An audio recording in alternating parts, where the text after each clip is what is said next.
Grade. Like I say, I was a very shy child. I needed to go to the bathroom. I think this is what happened. And I was afraid to tell the teacher that I needed to go to the bathroom, and I wet my pants, sitting in the seat. And when it came time to do something, everybody had to stand up and go somewhere. I wouldn't stand up, for obvious reasons, and I cried too. I really cried. That was really embarrassing. Also at school, I sang in the Glee Club, or a group. So the group of kids that were picked to sing on a program, and so I was one of those to be picked. I like that. I remember my first day of junior high. I went to Jordan Junior High, and that time the river ran around the high school, and it had a bridge you had to go over, and there was all these crappy kids that sat on the rails of the bridge and spit. So you know, that spit just behind you, just so that it wouldn't hit you. But it was terrifying. Here I am going in the 7th grade. My first thing of going into the school is boys sitting on the bridge spitting, and I just remembered how frightened I was. It seemed like it was such a big place compared to grade school. But other than that, that's my memories of my first day of junior high. I think junior high is probably the hardest time in your life. It's when you're starting to make your decisions of where you're going, what kind of a person you're going to be.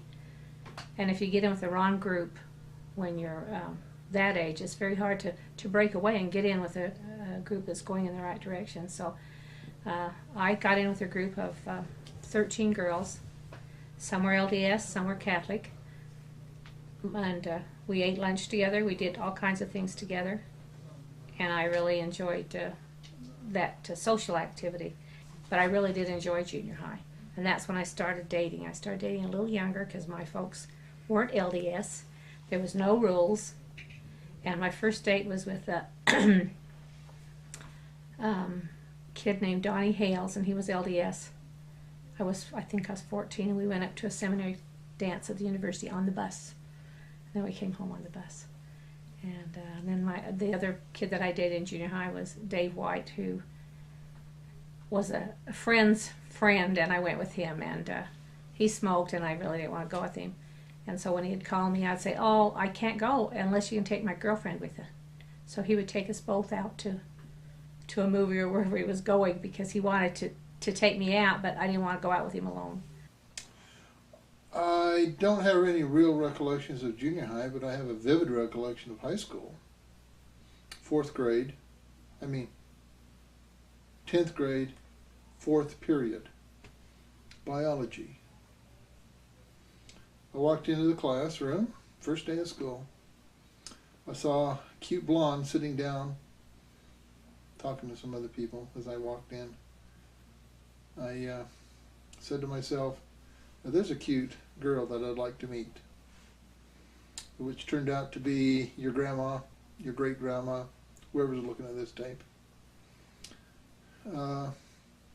Also very vividly, that very first day, that very same instant, was for some reason I touched something on the teacher's desk, and I spilled ink all over his book of notes. And I could have just sat down and not done anything about it. I kind of wiped a little bit of it up, and then sat down, and teacher come in and says, "What happened here? Who spilled this?" And I don't think anybody knew that I'd done it. But I raised my hand and says, "I did it." Anyway, I still got a C out of the class. But I was honest. That was my first day of high school. Very impressive day. In high school, junior high, I didn't go that many places. You know, we didn't have cars, and we kind of stayed close to home. But in high school, Cummings Ice Cream Parlor was a really neat place to go. And Don Carlos, that was like an Arctic Circle now. It might have been an Arctic Circle then, I don't know. Those were really the places to go as far as to go eat and meet with your friends. And at Cummings, we used to buy sundaes and then stack our glasses up. And they were glass glasses back then. And then we'd leave, so the waitress would have to come and take those glasses off without breaking them, which wasn't a very nice thing, but that's what we did. And also, what do you call it on State Street, when you drive up and down State Street yelling at the kids? They don't do that anymore, I guess, but after games we would get in a car and go up and down State Street saying, "Yay, West," or, you know, whatever. That was fun. All the games were fun.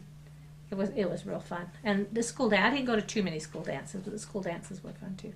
I was sitting in a biology class, and he walked into that biology class. I was in the 10th grade. And when he walked in, I looked at him and thought, he is so cute. I would love to date him. And he knocked over some ink on the teacher's desk, because they had an ink, you know, with a pen. And he knocked this ink over, and I thought, oh my gosh, and he lifted it back up. And when the teacher came in, he said, "Who knocked over this ink?" And Ralph raised his hand and said he did. And that just endeared me to him. Here he was, this cute, cute guy, and he was honest. And so I kind of flirted with him all year long, didn't do me a bit of good. And then in that year in the yearbook I wrote, "Come see me this summer," or something to that effect. And so he did. But he hadn't called. He just came and said, "Hey, can you go for a ride?" There's like 4 guys and 3 other girls and 3 other guys. And so I said, sure. And so I got in the car, and the driver went up to Passion Flats. Now, right now, Passion Flats is behind the Capitol, and there's beautiful homes there. When I was young, it was just weeds and a flat place, and the guy parked the car. And he parked the car, and I just was just mortified. I thought, oh great, here this nice kid is, and this is where he's bringing me on my first date. He just wants to neck. And so I said, let's go for a walk. And so we went for a walk, and we talked, you know, walking around, and we came back to the car, and they took us home. And I wrote in my diary that night. I wish I'd kept my diary. I wrote in my diary, I will never go out with him. I think he is so awful because he took me to Passion Flats, our first date. What kind of a girl does he think I am? And just the things that a young girl would say. And so I didn't see him anymore. He called, and I said, I'm busy. I was always busy. And so that next fall, we went back to school, and I saw him again. I thought, man, I sure like him. Well, I didn't really see him much in my junior year. I dated other kids. I dated several other boys in my junior year. I didn't guess I seen that much of Ralph. And then my senior year is when I went back and thought I saw him again. I think we had to walk across the school to a place where he took band, and I answered the phone. And I saw him again, and I said to my friend, you know, I just really like him. And now I'd already put him down, that he wasn't, you know, really encouraged to come and call me. And so I started waiting for him. You had to go down these stairs and out this door, across campus to another building to get to where we went. We both had the same period. So I would start waiting at the bottom of the stairs, not so he could see me, but to the side of the stairs, and I could hear him and his friends walking down the stairs. And as soon as they'd get to a certain point, then I'd slowly leave the stairway, be walking just a little bit ahead of him, say hi and be real friendly to him. And eventually I got him so he was walking with me and talking with me, and he eventually asked me out again.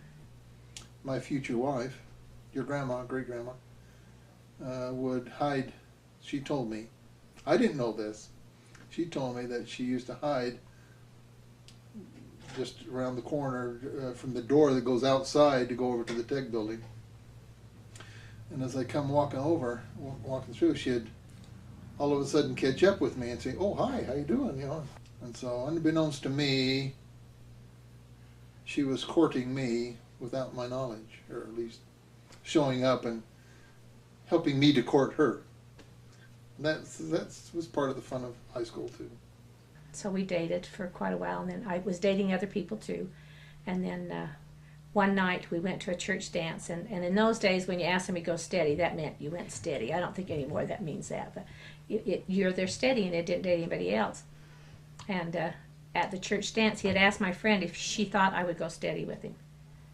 And she said, I think she will, you know, go ahead and ask her. So he asked me, and this was like in December, a Christmas dance, and I said, oh, I'd love to go steady with you, except I have a date for New Year's Eve, and I want to go out on that date before I go steady with you. He was just, could not believe I'd said that. Why didn't I break that date? I said, well, because I'd already made that date. He hadn't asked me out for New Year's Eve, and somebody else had. And so I said, I'll go steady with you after New Year's Eve, which didn't make him very happy at all. But so that's how we started going steady. And then we went steady through the last part of high school. And then when we got out, the next was Easter Sunday. It was also April the 13th. Friday the 13th, I'm sorry. And he said we were going to go to sunrise services up by the zoo. And so we got in the car and we were going up to sunrise services, and we seen some friends that were going up there too, and they were kind of racing. And so we got up to the this is the place monument before they did, and I guess he had planned to propose to me up there, and didn't really, these kids were a surprise. He didn't know they were going to follow us up. And so I'm looking out the window saying, we beat them, they're almost here. Oh, good, look, they're down there, and just like that. And he's trying to be serious and propose to me with this ring. And so when he finally got my attention, and he did propose. Then, of course, I was very different mode at that time. And so that day we went after the sunrise services. It was snowing kind of bad. I don't know if they were canceled. I can't remember. But anyway, we went to breakfast. And then after breakfast, I went home, and I showed my mother my engagement ring. And she said, it's not yours, it's Friday the 13th. I mean, it's April Fool's. That's what it was. It was April Fool's. God, it wasn't Friday the 13th, it was April Fool's.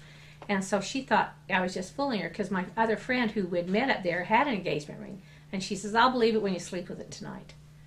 And so he gave me my engagement ring on April Fool's Day, but he's the one that got fooled, and I've still got him. Yeah, he stepped on my train and tore it before he even got started. I had went and bought nobody in my family had ever been through the temple, so temple garments were not something that any of my family had seen. And so I bought in those days you bought your temple garments from the Relief Society president.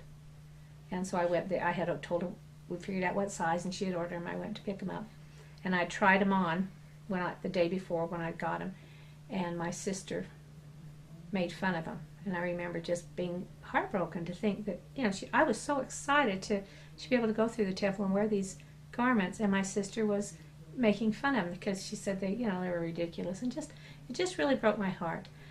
But we went through the temple that night, and then we had to separate, which was really hard because I felt like we'd been through the temple. We weren't married yet, but we went through and taken out our own endowments, and we waited till the next morning to get married. And the next morning we were married. It was a beautiful, beautiful ceremony. And then we went to the Hotel Utah for breakfast, and it was a family thing. And that's how we met and got married.